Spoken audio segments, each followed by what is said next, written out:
Salam sejahtera, selamat bertemu kembali dan video kali ini membincangkan tajuk berkaitan momentum equation. Okey, pertama sekali momentum ni merupakan tajuk yang terakhir yang dikaitkan dengan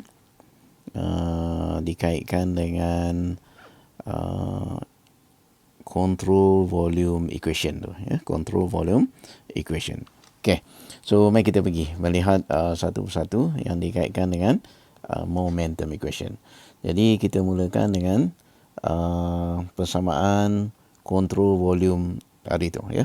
Control volume. So kita kata dB over dt untuk seluruh sistem ni sama dengan d dt integration control volume, alright, beta rho d volume pluskan dengan integration kita kata control surface beta rho v dotkan dengan dA. Okey. Jadi itulah persamaan yang kita kaitkan dengan control volume equation. Okey, dan jangan lupa kita punya B ni terdiri daripada apa itu? Mass, alright, energy, dan last sekali adalah momentum. Okay, and then beta pula yang disebut sebagai beta ni dipanggil sebagai intensive properties, alright, defined sebagai B divided by mass. Okay, kalau B divided by mass maksudnya kita ada mass bagikan dengan mass kita dapat 1. Kemudian kita ada energy bagikan dengan mass kita dapat small energy. And then kita ada momentum yang kita nak tengok hari ni, mv divided by m, kita dapat small v dah. Okay, jadi hari tu kita dah tengok tentang mass divided by mass. Bila mass divided by mass, kamu dapat apa itu? Continuity equation. Betul. And then kita ada energy equation yang kita dah bincang itu. Dan hari ini kita nak terus kepada apa disebut sebagai momentum equation. Okay. So let's ambil kita punya momentum ni, masuk balik dalam persamaan control volume kita tu. So kita akan dapat dmv over dt untuk seluruh sistem ni sama dengan d over dt integration control volume. Beta ni sekarang dah jadi v. Kemudian kita ada rho d volume pluskan integration control surface. Beta dah jadi v. Kemudian kita ada rho. Kemudian ada volume balik, velocity balik semula. And then darabkan dengan dA. Okay.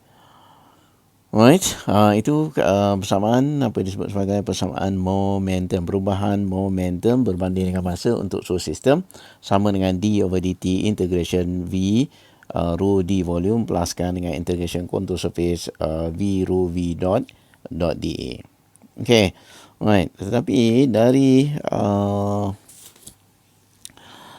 Newton second law, alright, daripada Newton second law, boleh tak? Ni Newton second law. Newton second law kata, dia kata kadar perubahan momentum dalam satu sistem tu sama dengan jumlah semua daya yang bertindak pada sistem itu.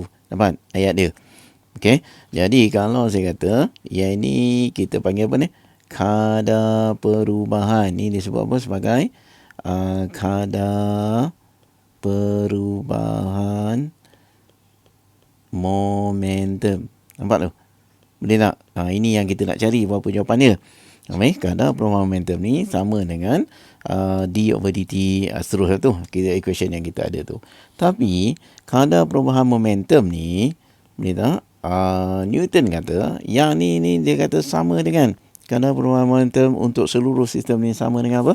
Dia kata jumlah semua daya yang sedang bertindak dalam sistem itu. Yang ini dia kata sama dengan apa? Jumlah semua daya. Jumlah semua daya maksud apa? Summation of, boleh tak? Semua forces yang ada dalam sistem tu.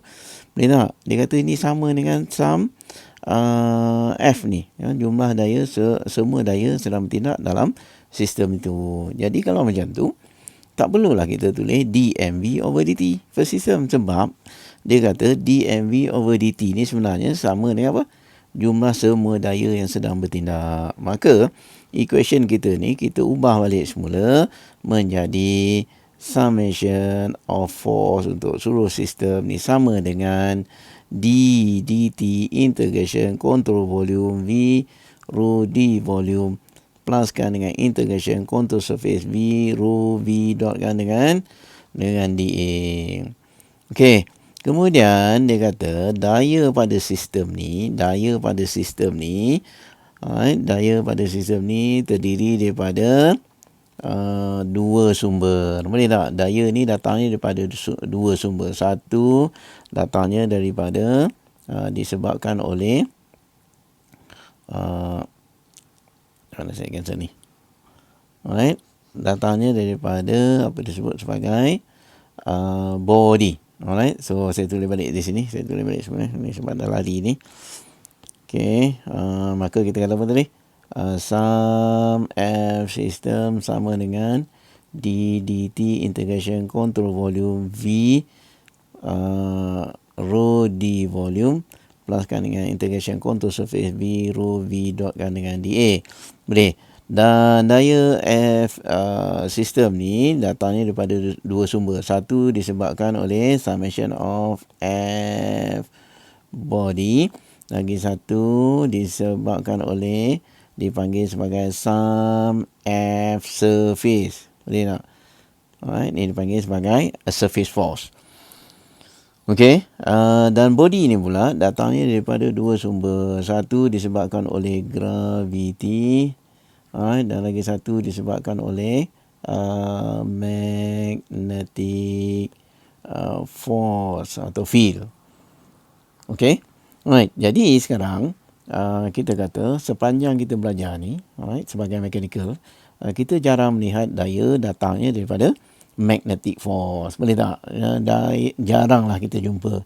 Jadi kita punya tumpuan lebih kepada daya disebabkan oleh gravity atau nama lainnya ialah berat. Jadi kalau macam tu sum F system ni tadi, alright, persamaan ni tadi tak perlulah kita tulis sebagai sum F system, sebab kita kata sistem ni datangnya daripada dua sumber. Jadi equation kita sekarang kita ubah dia menjadi sum F body, iaitu disebabkan oleh gravity, tambahkan dengan sum Fs surface force. Surface force ni apa? Semua daya yang dihasilkan bukan disebabkan oleh gravity dan juga magnetic force. Jadi ini termasuklah Fx, Fy, Fz, Fw, whatever F, as long as dia bukan daya disebabkan oleh berat. So equation ni sama dengan d dt control volume v the velocity time d volume plus balik dengan control surface v rho v dot kan dengan dA. Okey, dan lagi sekali mari kita tengok equation ni. Dia kata perubahan momentum tadi dah jadi apa tu? Some forces of daya jasad atau daya body tambahkan surface force, yang daya dalam arah X, Y dan Z tu. Kemudian dia kata ni sama dengan jumlah ni bila digabungkan sama dengan term yang pertama ni, kadar perubahan. Nampak tu?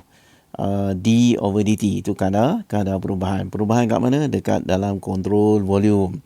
Boleh. Kemudian tambahkan dengan apa? Perubahan. Tak ada perkataan kadar itu. Ini ialah perubahan. Perubahan kat mana? Dekat kontrol surface dia. Okey. So lagi sekali dulu saya dah explain dah bahawa bila ada kadar ni maksud dia apa? Ini bermaksud ni nak cerita pada kita bahawa flow tu ialah unsteady flow. Ini dia nak cerita tentang unsteady flow. Sementara dia kata untuk kes ini integration VDA. Ya, ini pula nak cerita tentang apa? Non-uniform flow. Jadi persamaan yang kamu ada sekarang ni, yang kita ada depan kita ni, yang saya kotakkan ni, ini adalah momentum equation. Untuk apa? Untuk unsteady and non-uniform flow. Dapat ayat saya ni? Okey, jadi yang saya kotak ni ialah persamaan momentum untuk apa?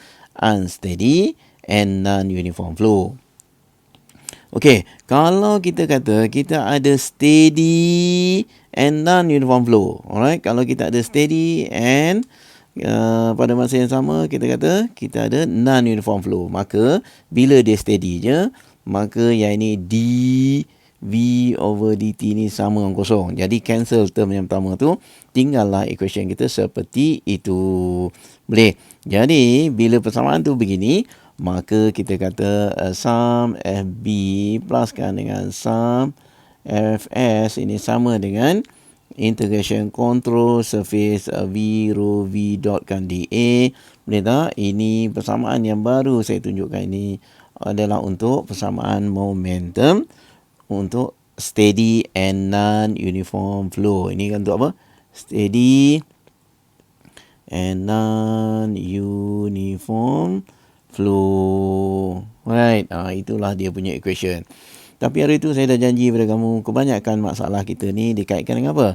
Steady dengan uniform, steady dengan uniform flow. Boleh? Jadi selalu yang kita temui apa dia?